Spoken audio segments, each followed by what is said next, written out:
Okay, this is just really for the benefit of level 2 digital technology, and to some extent, is that better, you can see it? Yeah, some extent the physics students who are also going to need to know this at some point, but that's much later in the year. So you might as well know it now. This here is a magnet, so this is how a motor works. The purpose of this video is really to tell you what back EMF is, and something maybe we need to do something with. So look, that's a magnet, North Pole, South Pole, and this orange thing here is the wire. I'll get a bit closer so you can actually see it. All right, so that's the orange thing is the wire going through the magnetic field, and the magnets on there showing which way is north and south.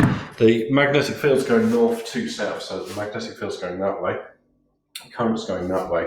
There's this amazing thing called the right-hand slap rule. You take your right hand and fields, you point to the field with your fingers, so the field will go across like that. The thumb is the current that's going into the board in this case, which means the force is downwards. All right?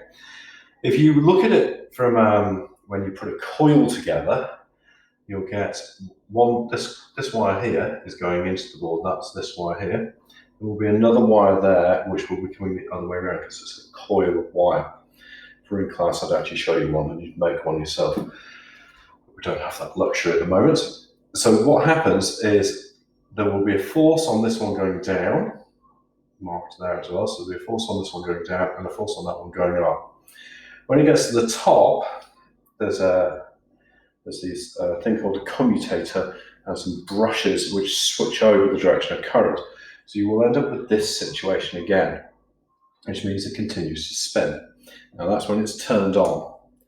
So if you've got a 10-volt battery supply and you've got your motor and that's it in the circuit, then your 10 volts from the battery will be lost over the motor, and that's the simple voltage rule of gain and loss. And that's all good until you turn it off. What happens when you turn it off is that the motor's still spinning, but you've disconnected your battery supply. Now, if you spin a wire in a magnetic field, you are actually generating electricity. The direction of the voltage, the orientation of the voltage is the opposite way around. And what it does is because it doesn't like you doing that, it doesn't like you turning it off, it wants it to stay on and stay as it is. So what it does is it creates this opposite voltage, which is not good for electronics. Things like transistors and stuff don't like it. Now, you've got away with it so far, and it's all good, but in order to improve your H-bridge design, you probably should do something about it. So if we go back to this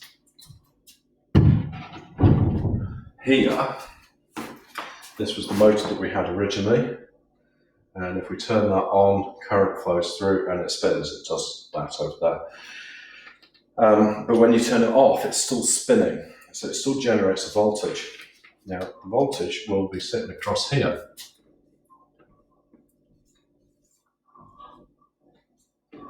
Which is a bit of an issue because it's got nowhere to go. The only thing that's actually going to slow this down at the moment is the brushes, the friction in the motor, which it does slow down, but during that time, that voltage can potentially be quite high. So like an electric scooter which runs at 50 volts, if you turn that off, you'd be looking at over 100 volts of back EMF if you don't do something about it. Now, there are things you can do about this. So what you can do is you can put a capacitor across here. It's across the motor. Now you can always put this on after you come back to school because it sits across the motor. And in this case here, what you'll be doing is you're putting a capacitor across here. Now what a capacitor does is it stores charge and will basically cap the voltage. So if we've got 5 volts across there when it's on, we turn it off, we'll still have 5 volts across there because this thing's stored charge in it. And what will happen is that 5 volts will slowly go down to 0, and during that time the motor is going to slow down. So that's a great solution. It's really easy to do. You just solder a capacitor across the motor. And if you look at mine, which I'll show you next time I get it out, I'll show you the capacitors which are soldered across the motor. All right. The other thing which we can do to protect your transistor is you can put a diode. Now, in this one, you can put a diode there. Now that's fine, because what happens, what the diode does, it only lets electricity flow one way, which is that way. So at the moment, if you turn that on, your 5 volts there, current's flowing that way, down to ground, all good.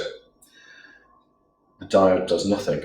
When you turn this off, this motor generates electricity in the opposite direction. So when that's off, this then becomes positive, that becomes negative, and the current can flow.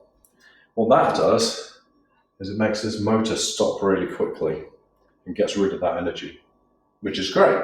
Great solution. So, where to put the one here, though, is a real problem, because you can't just put one diode on like the capacitor. What you have to do is you have to put 4 of them on. Now, I'll show you where they connect. They connect. You have to go 1 here, and you have to go 1 here. So they are sitting across the transistors.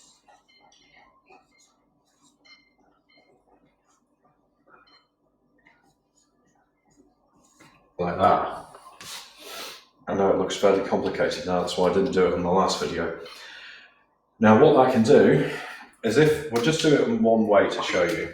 So if the current's flowing this way down, like that, that way, that way, that way, that way, and then you turn it off, then this would become positive, that's negative, so that's got somewhere to go.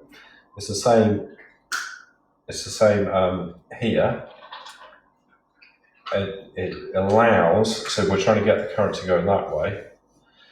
It will still allow the current to flow up here, away from the ground. So it would allow current to flow that way around. Now it's just good because it dissipates that energy, and it will work the opposite way if you had the opposite connected. You need 4 diodes to do that. Now, in the next video, I'm going to show you a completed H-bridge that works, that was done very neatly by one of your colleagues in the year above last year. Okay, so I'll show you that on the next video. Thanks.